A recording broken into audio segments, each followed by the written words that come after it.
Бүгін комиссия ағзалары һәм Бердәм Россия партиясының күзәтүче Ратифа Насретдинова үйіне килде. Алдан тавыш бирү өчен урыны, капканың ишек тоткасы антисептик белән эшкәртелә.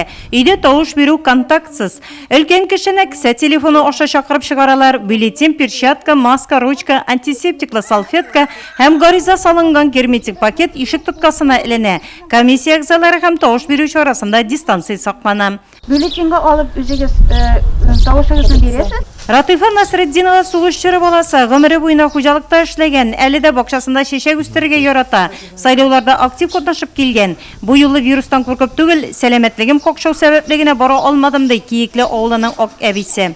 Дөньяларыбыз тыныч булсын, балалар. Дөньяларыбызга тынычлык бир. Раббим президентларыбызга хайырлы ярдәмнәр бир, саулык бир, сәламәтлек бир.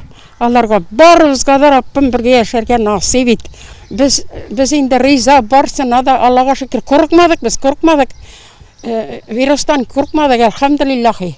Ул исән сау уздырып җибәргәндә шулай барыбыз да бергә инде. Безнең 23-те 65-нче сайлау округы, менә 75 кешегә якын кешедән сайлатты инде без.